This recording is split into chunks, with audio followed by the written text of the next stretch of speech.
Hi, welcome to the Org Design Podcast. You're joining me and Amy from the Org Design Festival in Minnesota, Twin Cities, and we're lucky enough to have Kiersten with us.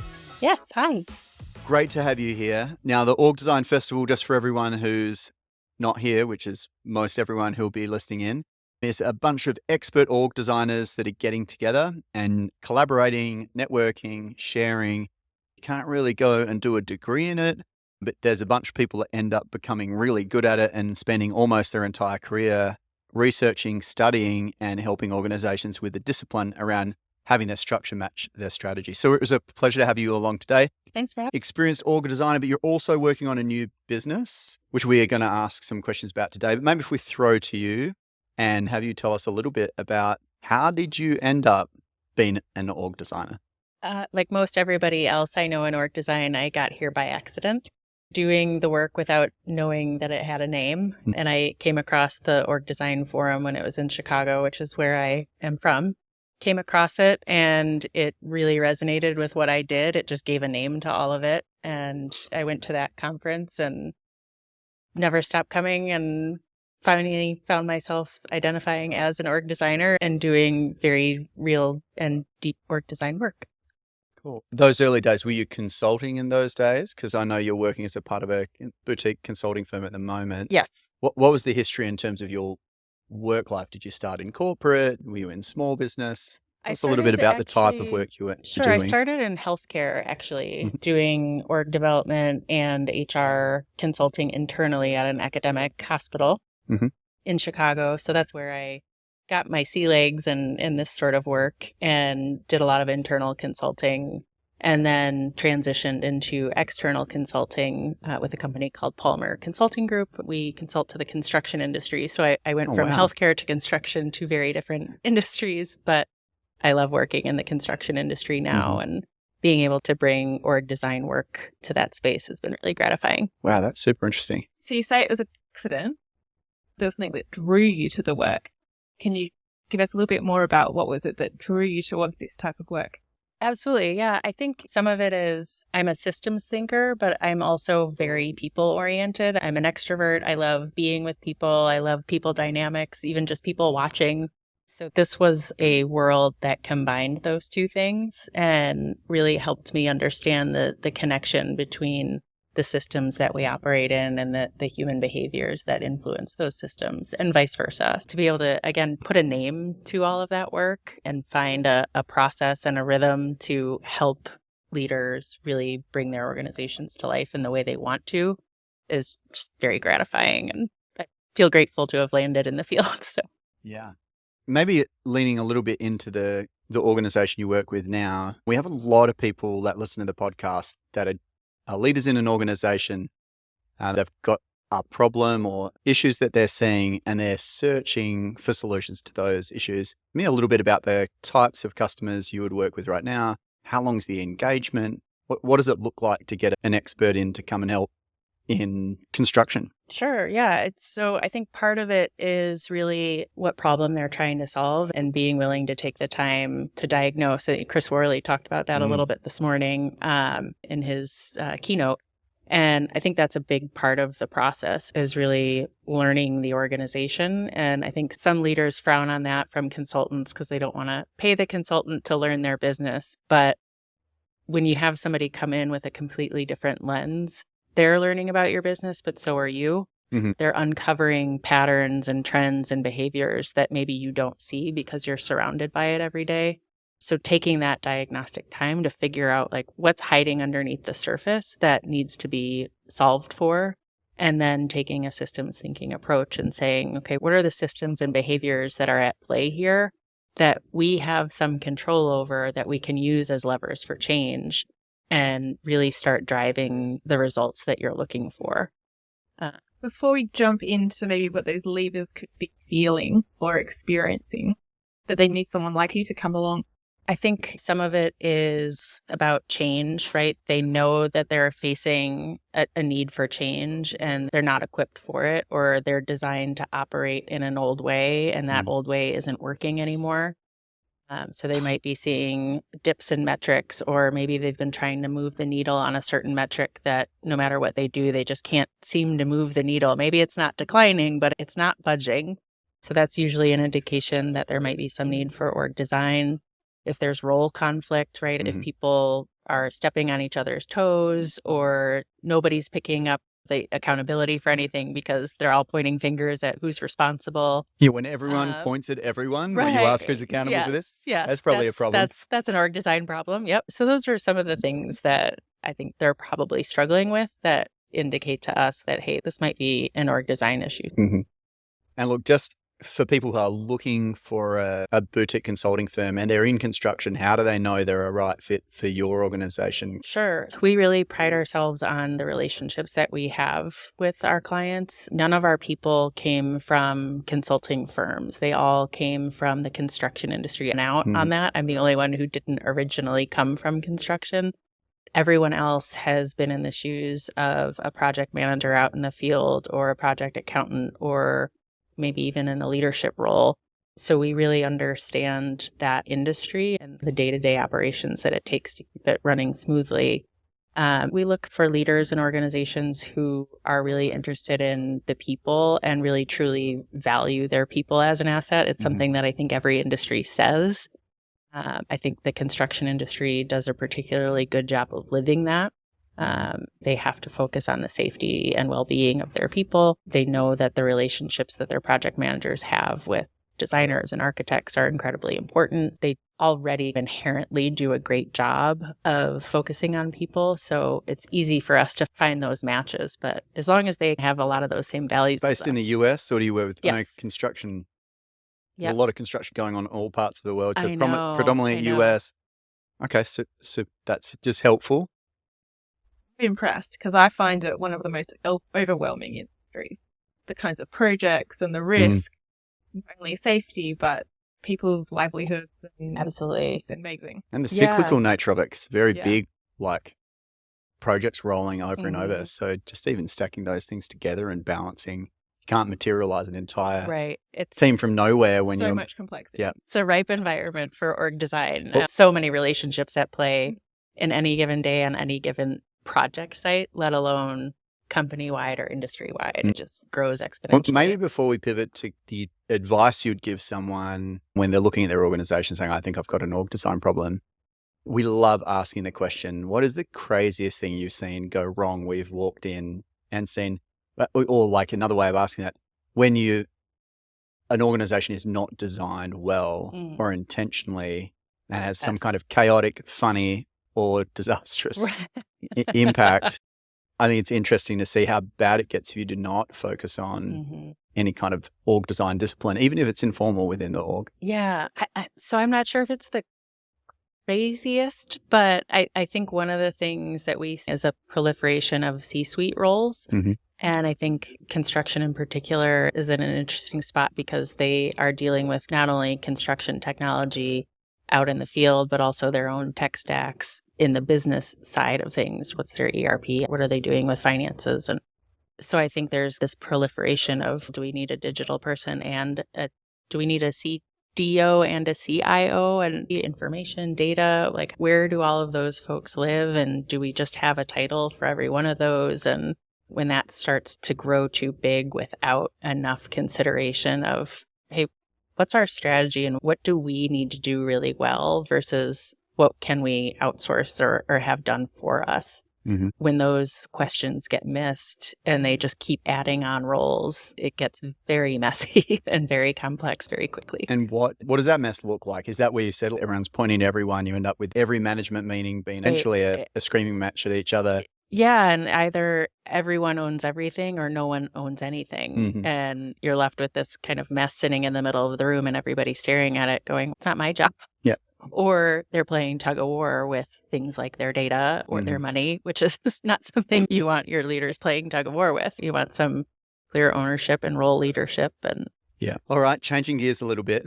You've got to see inside a lot of organizations. And we often have people contact us, they're leading their organization, maybe they're a founder, and they just have not had the chance until their organization accidentally grew really big to be in the situation where they've got managers of managers. For those people, thinking about org design for the very first time, maybe not even knowing that it's got a name, Mm-hmm. what are the things that you would say, hey, do 3 things or do this one thing or maybe do 5 things, whatever it is. Yeah. These behaviors are really healthy, Yeah. even if you can't get someone else in or don't do any big project. Yeah. What are the things that you think make a good org design culture? Yeah, I think a lot of it has to do with really getting crystal clear and aligned at the top with what your strategy is, what your values are, and what you want to do very well as an organization, that thing that's going to make you stand out amongst your competitors.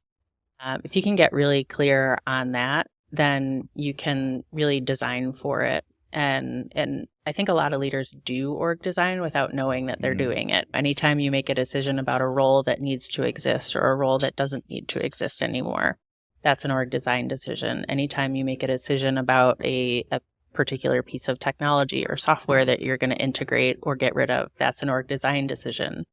I think another thing would be to think about the linkages across the organization. So there's naturally silos anytime you design an organization, but paying particular attention to what parts of the organization need to be in communication with each other and need very efficient and effective ways of sharing information with each other and resources. And if you can pinpoint those things and create really good linkages between them, you're off to a really good start of designing a good and efficient organization. Whether there's a consultant involved or not, who is typically in the room for these conversations? Usually the CEO, COO, sometimes the CFO, depending on who rolls up to each of those leaders. And it's always a good idea to have frontline people in the room as well, because they're the ones that are actually carrying out the processes that we're talking about and using the systems that we're talking about. And they're communicating with other frontline employees, and they know the data and information that they need to get the work done that eventually rolls up to the top, so that the top can look at the data and information and make strategic choices. So it's really important to have both ends of the organization in the room together for a lot of it, not all of it, but certainly for the big pieces, discovery and decisions. Yeah. We obviously had Chris speak this morning, had him on the podcast, and he talked a lot in his session building trust and the fact that as an org designer, you need to balance like the curiosity of discovery, but then you also need to sit down with maybe the most senior leader in the organization and break some hard news. How do you find that challenge going from hospital work and doing that internally now to rolling into a construction company and be like, hey, haven't been in construction, but I've got some bad news I need to deliver. What are the things, if someone was considering a shift to doing org design full time or consulting, what are the things they need to love about that? That's a good question. I think a lot of it has to do with building the relationship first and just being a human before you're a consultant, which I think is true in any role. Be a human before you're an accountant, a human before you're a CEO. Just build the relationship and ensure the person that you're working with that you are there for the best interest of them, their team, and the organization. Set the stage early that, hey, I'm probably going to make some uncomfortable discoveries, and I'm asking your permission ahead of time to point those things out to you. We'll work together to find the right solution, or to even decide if that's a problem you want to solve. It might be that we uncover some things that you weren't ready to address. We'll work together to figure out, is that something that we need to pump the brakes on and shift our focus? Or is that something that can wait and be put on the back burner while we solve these other things?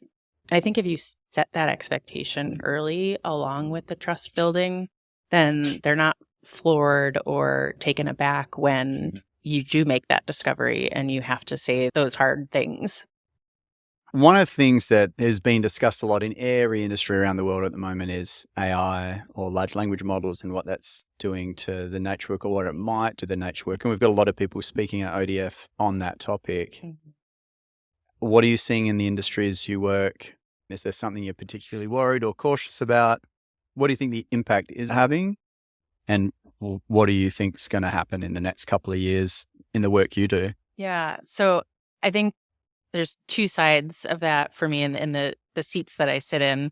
One is in the consulting world, and I think it's just going to really speed up the consulting process. because we'll be able to generate not only things like the traditional things that we need to generate for clients, like reports, but we're also going to be able to generate ideas and put a lot of complex data into a system that will generate some analysis for us that we can then pick and choose from, as opposed to having the humans do that. And I think that's going to speed up the process quite a bit. And that's true for any consultant who consults in any industry. In construction itself, I'm not sure about generative AI as much, but I think AI in general is probably going to play a huge role in safety. And also things like any business faces, like how do we manage our finances and how do we project for the future and forecast? And I think a lot of those things are going to get a little bit easier. And I think the caution is just making sure that you keep a human lens on it, that, you're not just going with decisions that a machine generated, but you're looking at, okay, if we go with that decision, what's the human impact? And what is the impact on our culture? And those kinds of things that AI can't really answer. It probably can more than I realize, but I think that human lens and balancing anything AI with a human lens is going to be an essential capability. Tell us about New Commodity and the work you're doing there. Sure. Yeah. So New Commodity was born out of my love for org design and my passion for making sure that businesses are doing their part to improve the world that we live in.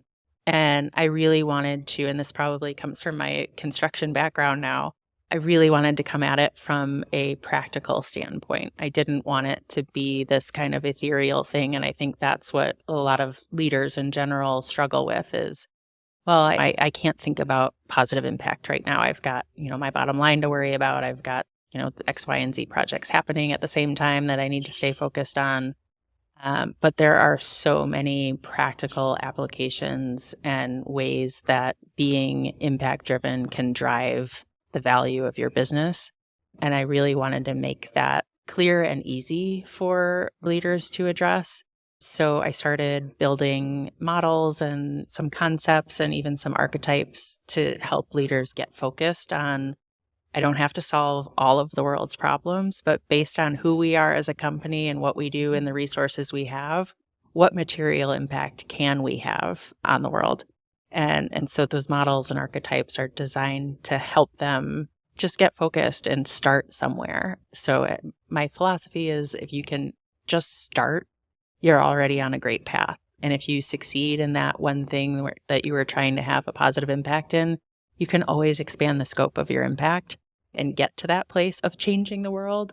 But maybe you're just changing the world for the 35, 40 people who work for your company, and that's enough. Just really wanted to bring that to life in a practical way for businesses. And is there a website that people can find or contact you on? Yep.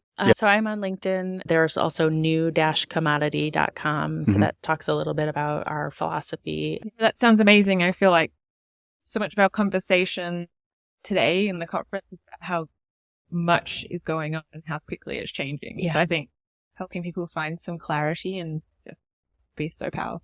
Yeah, especially clarity and focus in something positive and life-giving and things that people can get engaged with and connected to, I think right now is particularly important, drives employee engagement and happiness and customer loyalty. And there's just so much value that it generates. It is a practical tool, and we called it New Commodity because we want it to be something that's as easy as finance or something that's as obvious as finance, right? You wouldn't run a company without somebody who knew finance, and you wouldn't run it without managing your finances.